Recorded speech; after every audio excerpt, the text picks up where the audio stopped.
ನಿನ್ನೆ ಪ್ರೀತಿಸುವೆ ಭಾಗ 112. ರೆಡ್ಡಿ ಕಡೆ ಗೂಂಡಗಳು ಈಕ್ಷಾಳ ಮನೆಯವರಿಗೆಲ್ಲ ಗನ್ ಪಾಯಿಂಟ್ ಮಾಡಿ ನಿಂತಿದ್ದರು.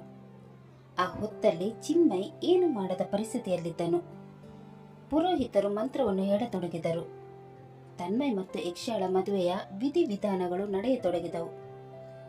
ಇದೇ ಸಮಯದಲ್ಲಿ ಸ್ಯಾಮ್ ಚಿನ್ಮಯನ ಹತ್ತಿರ ಬಂದು, ಬ್ರೋ, ಈ ಮದುವೆ ನಡೀಬಾರ್ದು. ಒಂದ್ ವೇಳೆ ಈ ಮದುವೆ ಏನಾದ್ರೂ ನಡೆದ್ರೆ ಈಕ್ಷಾಳ ಜೀವನ ಹಾಳಾಗ್ಬಿಡುತ್ತೆ. ಏನ್ ಹೇಳ್ತಾ ಇದೆಯಾ ನೀನು? ಈ ಮದುವೆ ನಡೆದ್ರೆ ಅವಳ ಜೀವನ ಯಾಕೆ ಹಾಳಾಗುತ್ತೆ? ಈ ಮದುವೆ ನಡೆದ್ರೆ ಅವಳು ಚೆನ್ನಾಗಿರಕ್ಕೆ ಸಾಧ್ಯ. ತನ್ಮಯ್ ಅವಳನ್ನು ತುಂಬಾನೇ ಪ್ರೀತಿಸ್ತಾ ಇದ್ದಾನೆ. ಅವಳಿಗೆ ಡ್ಯಾಡಿ ಏನಾದ್ರೂ ಮಾಡದೆ ಅಂತ ಅವನು ನೋಡ್ಕೊಳ್ತಾನೆ. ತನ್ಮಯ್ ಇರೋ ತನಕ ಅವಳಿಗೆ ಏನೂ ಆಗಲ್ಲ. ನೀನು ನಿಶ್ಚಿಂತೆ ಆಗಿರು. Bro, try to understand. ಈ ಮದುವೆ ನಿಲ್ಲಿಸ್ಬಿಡಿ. ತನ್ಮಯ್ ನೀವು ಅಂದುಕೊಂಡಿರೋಷ್ಟು ಒಳ್ಳೆಯವನಲ್ಲ. ಅವನಿಗೆ ಈಕ್ಷಾಳ ಮೇಲೆ ಯಾವ ರೀತಿಯಾದ ಫೀಲಿಂಗ್ ಕೂಡ ಇಲ್ಲ. ಅವಳ ಜೀವನ ಹಾಳು ಮಾಡೋಕ್ಕೇನೆ ಅವನು ಅವಳನ್ನು ಮದುವೆ ಆಗ್ತಾ ಇರೋದು. ಅವನ ಮುಂಚೆ ಅವಳನ್ನು ಲವ್ ಮಾಡ್ತಾ ಇದ್ದ ನಿಜ. ಆದ್ರೆ ಅವಳು ಯಾವತ್ತೂ ಅವನನ್ನು ತಿರಸ್ಕರಿಸಿ ನಿಮ್ಮನ್ನು ಮದುವೆ ಆದ್ಲು, ಅವತ್ತಿನಿಂದ ಅವನು ಅವಳನ್ನು ಹೇಟ್ ಮಾಡ್ತಾ ಇದ್ದಾನೆ. ಅವನು ಈಗೋಗ ಹರ್ಟ್ ಆಗಿ ಅವಳ ಮೇಲೆ ಸೇಡ್ ತೀರಿಸ್ಕೊಳ್ಳೋಕೆ ಮದುವೆ ಆಗ್ತಾ ಇದ್ದಾನೆ. ಬ್ರೋ, ನಿಮ್ಮ ಮತ್ತು ಅವಳ ಮೇಲೆ ಅವನಿಗೆ ತುಂಬಾ ಸಿಟ್ಟಿದೆ. ಆ ಸಿಟ್ಟಿಗೋಸ್ಕರನೇ ಅವನು ನಿಮ್ಮಿಬ್ಬರನ್ನು ದೂರ ಮಾಡಿರೋದು. ಪ್ಲೀಸ್ ಬ್ರೋ, ಈಕ್ಷಾಳ ಖುಷಿಗೋಸ್ಕರ ಈ ಮದುವೆ ನಿಲ್ಲಿಸ್ಬೇಡಿ. ನೀನು ಹೇಳ್ತಾ ಇರೋದಿಲ್ಲ ನಿಜನಾ ಸ್ಯಾಮ್? ತನ್ಮಯ್ ಈಕ್ಷಾಳ ಲವ್ ಮಾಡ್ತಾ ಇಲ್ವಾ? ನಾನು ನಿಜನೇ ಹೇಳ್ತಾ ಇದ್ದೀನಿ ಬ್ರೋ. ಅವನಿಗೆ ಅವಳ ಮೇಲೆ ಒಂಚೂರು ಪ್ರೀತಿ ಅನ್ನೋದೇ ಇಲ್ಲ. ಅವಳನ್ನು ಪ್ರೀತಿ ಮಾಡೋ ನಾಟಕ ಮಾಡ್ತಾ ಇದ್ದಾನೆ. ಬ್ರೋ, ಇನ್ನೂ ಕಾಲ ಮಿಂಚಿಲ್ಲ. ಅವನು ಅವಳಿಗೆ ತಾಳಿ ಕಟ್ಟೋ ಮುನ್ನ ಈ ಮದುವೆ ನಿಲ್ಲಿಸ್ಬಿಡಿ ಬ್ರೋ. ತನ್ಮಯನಿಗೆ ಈಕ್ಷಾಳ ಮೇಲೆ ಪ್ರೀತಿ ಇಲ್ಲ ಅಂದಮೇಲೆ ಈ ಮದುವೆ ನಡೆಯಕ್ಕೆ ನಾನು ಖಂಡಿತ ಬಿಡಲ್ಲ. ನಾನು ಈಗಲೇ ಹೋಗಿ ಈ ಮದುವೆ ನಿಲ್ಲಿಸ್ಬಿಡ್ತೀನಿ. ಹುಷಾರು ಬ್ರೋ, ನಿಮ್ಮ ಡ್ಯಾಡ್ ನಿಮ್ಗೇನಾದ್ರೂ ಮಾಡಿಬಿಟ್ರೆ ಕಷ್ಟ. ನಿಮ್ಮ ಡ್ಯಾಡ್ ಸಮ್ಮುಖದಲ್ಲಿ ಈ ಮದುವೆ ನಿಲ್ಸಕ್ಕಾಗಲ್ಲ. ಪ್ಲ್ಯಾನ್ ಮಾಡಿ ಮದುವೆ ನಿಲ್ಲಿಸ್ಬೇಕು.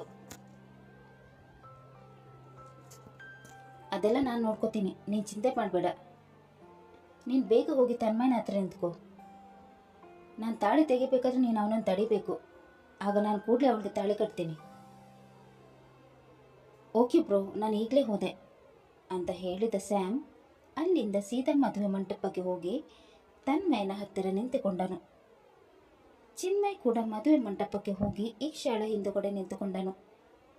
ಪುರೋಹಿತರು ಗಟ್ಟಿ ಮೇಳ ಅಂದಾಗ ತನ್ಮಯ್ ತಾಳಿ ಹಿಡಿದು ಈಕ್ಷಾಳಿಗೆ ಕಟ್ಟಲು ಮುಂದಾದನು.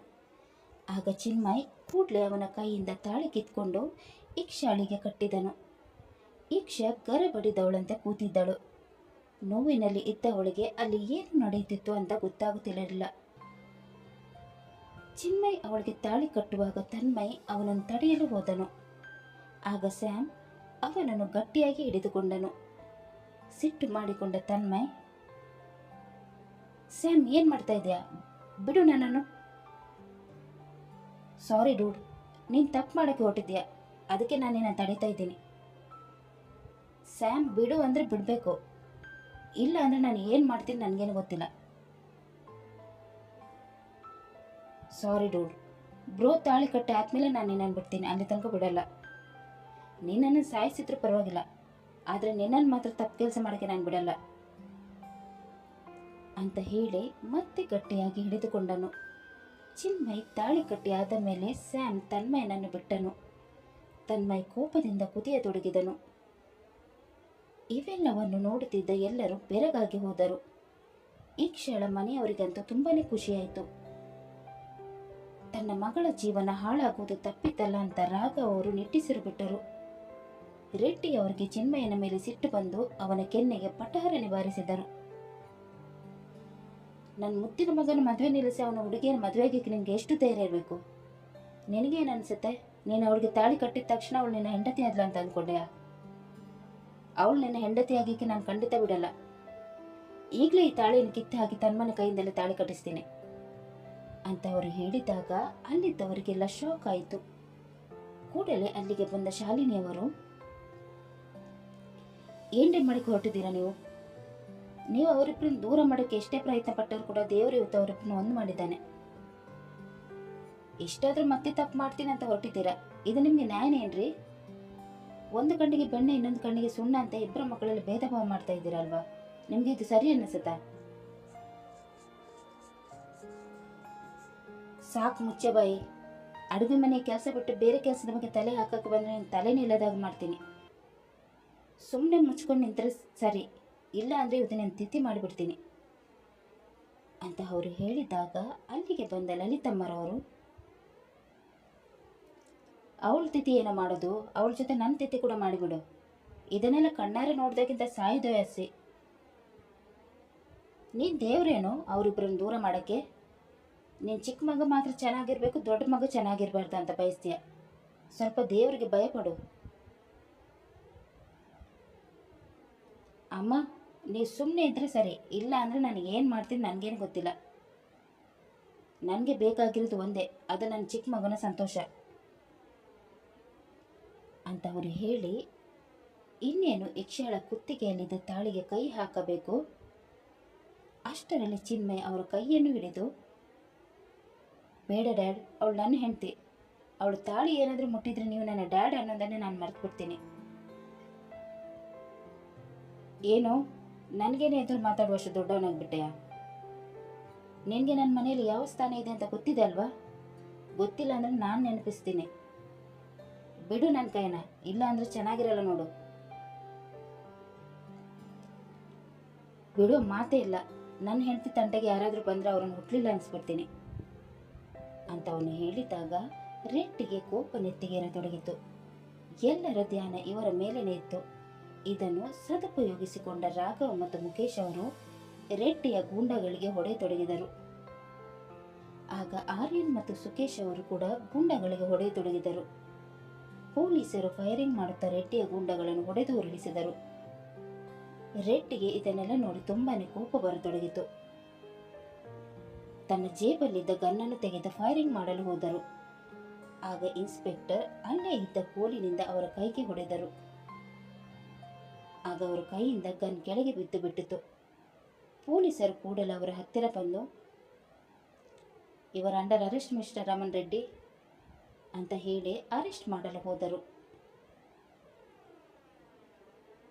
ಇನ್ಸ್ಪೆಕ್ಟರ್, ನಾನು ಯಾರು ಅಂತ ಗೊತ್ತಲ್ವಾ? ನನ್ನನ್ನು ಅರೆಸ್ಟ್ ಮಾಡೋಕ್ಕೆ ಹೋಗಿ ದೊಡ್ಡ ತಪ್ಪು ಮಾಡ್ತಾ ಇದೆಯಾ? ನನ್ನನ್ನು ಎಲ್ಲಿಯಾದರೂ ದೂರದವರೆಗೆ ಟ್ರಾನ್ಸ್ಫರ್ ಮಾಡಿಸ್ಬಿಡ್ತೀನಿ. ಯಾವ ಆಧಾರದ ಮೇಲೆ ನನ್ನ ಅರೆಸ್ಟ್ ಮಾಡ್ತಾ ಇದೆಯಾ? ನೀನು ಯಾರಾದರೆ ನನಗೇನು? ನಿನ್ನ ಮೇಲೆ ಅರೆಸ್ಟ್ ವಾರೆಂಟ್ ಇದೆ. ಇಲ್ಲೀಗಲ್ ಆಗಿ ಬ್ಲ್ಯಾಕ್ ಮನಿ ಕೂಡಿಟ್ಟಿದ್ದೆ ಅಲ್ವಾ, ಅದನ್ನು ನಾವು ಸೀಸ್ ಮಾಡಿತ್ತು. ಈ ಮಾತು ಕೇಳಿ ರೆಡ್ಡಿಗೆ ಒಂದು ಕ್ಷಣ ಶಾಕ್ ಆಯಿತು. ಕೋಪಗೊಂಡ ಅವರು, ನನ್ನ ದುಡ್ಡು ಮುಟ್ಟಕ್ಕೆ ನಿಮಗೆಲ್ಲ ಎಷ್ಟೋ ಧೈರ್ಯ? ಇಷ್ಟು ವರ್ಷ ಸಂಪಾದಿಸಿದ ದುಡ್ಡನ್ನೆಲ್ಲ ಅಷ್ಟು ಸುಲಭವಾಗಿ ನಿಮಗೆಲ್ಲ ಎತ್ಕೊಂಡು ಹೋಗೋಕೆ ಬಿಡ್ತೀನಿ ಅಂತ ಅಂದ್ಕೊಂಡಿದ್ದೀರಾ? ನನ್ನ ಜೀವ ಇರೋವರೆಗೆ ನಾನು ದುಡ್ಡು ಮುಟ್ಟಕ್ಕೆ ನಿಮ್ಗೆ ಯಾರಿಗೂ ಅವಕಾಶ ಮಾಡಿಕೊಡಲ್ಲ ಅಂತ ಆವೇಶವಾಗಿ ಹೇಳುತ್ತಾ ಅವರು ತಮಗೆ ಗೊತ್ತಿರುವ ಅಲ್ಲಿನ ಏರಿಯಾದ MLAಗೆ ಕಾಲ್ ಮಾಡಿದರು. ಅವರು ಇವರಿಗೆ ಹೆಲ್ಪ್ ಮಾಡಲು ನಿರಾಕರಿಸಿದಾಗ ಮತ್ತೆ ಕೋಪಗೊಂಡ ಅವರು, ಈ ರಾಜಕೀಯದವರಿಗೆ ಎಲೆಕ್ಷನ್ ಬಂದಾಗ ಮಾತ್ರ ನಾನು ನೆನಪಾಗುತ್ತೆ, ಇಲ್ಲ ಅಂದರೆ ನನಗೆ ಹೆಲ್ಪ್ ಮಾಡೋಕ್ಕೆ ಹಿಂಜರಿತಾರೆ, ನಾಲಾಯಕ್ ನನ್ನ ಮಕ್ಕಳು ಅಂತ ಕೋಪದಿಂದ ಹೇಳುತ್ತಾ ಅಸಹಾಯಕರಾದರು. ಆಗ ಇನ್ಸ್ಪೆಕ್ಟರ್, ಫೋನ್ ಮಾಡಿ ಆಯ್ತಲ್ವಾ, ಈಗ ನಡಿ ಅಂತ ಹೇಳಿ ಅವರ ಕೈಗೆ ಬೇಡಿಯನ್ನು ಹಾಕಲು ಹೋದಾಗ ಅವರು, ಇನ್ಸ್ಪೆಕ್ಟರ್, ನನ್ನನ್ನು ಅರೆಸ್ಟ್ ಮಾಡಿ ತಪ್ಪು ಮಾಡ್ತಾ ಇದೆಯಾ? ನಾನು ಮನಸ್ಸು ಮಾಡಿದರೆ ಏನು ಬೇಕಾದ್ರೂ ಮಾಡ್ಬೋದು ಅಂತ ಅವರು ಹೇಳಿದಾಗ ಇನ್ಸ್ಪೆಕ್ಟರ್ ಕೇರ್ ಮಾಡದೆ ಅವರ ಕೈಗೆ ಕೂಡ ಹಾಕಿ ಅವರನ್ನು ಕರೆದುಕೊಂಡು ಹೋಗತೊಡಗಿದರು. ಆಗ ರೆಡ್ಡಿ ತನಗೆ ಗೊತ್ತಿರುವ ಕೊನೆಯ ಅಸ್ತ್ರ ಬಳಸಿ ಪೊಲೀಸರ ಮನ ಪರಿವರ್ತನೆಗೊಳಿಸಲು ಪ್ರಯತ್ನಿಸಿದರು. ನೋಡಿ ಇನ್ಸ್ಪೆಕ್ಟರ್, ನನ್ನನ್ನು ಬಿಟ್ಬಿಡು. ನಿನಗೆ ಎಷ್ಟು ದುಡ್ಡು ಬೇಕು ಹೇಳು, ಅಷ್ಟು ಕೊಡ್ತೀನಿ. ನೀನು ಸೀಸ್ ಮಾಡಿರೋ ದುಡ್ಡಲ್ಲಿ ಅರ್ಧದಷ್ಟು ದುಡ್ಡು ನೀನು ಕೊಡ್ತೀನಿ. ನೀನು ಕೊನೆ ತನಕ ದುಡಿದ್ರೂ ಕೂಡ ನಿನಗೆ ಅಷ್ಟು ದುಡ್ಡು ಬರೋಕ್ಕಿಲ್ಲ. ನನ್ನ ಮಾತು ಕೇಳು, ದುಡ್ಡು ತಗೊಂಡು ನಾನು ಬಿಟ್ಬಿಡು. ನನ್ನನ್ನೇನು ಎಂಜಲ್ ಕಾಸಿಗೆ ಆಸೆ ಪಡೋ ನಾಯಿ ಅಂತ ಅಂದ್ಕೊಂಡಿದ್ಯಾ? ನಿಷ್ಠಾವಂತ ಪೊಲೀಸ್ ಅಧಿಕಾರಿ ನಾನು.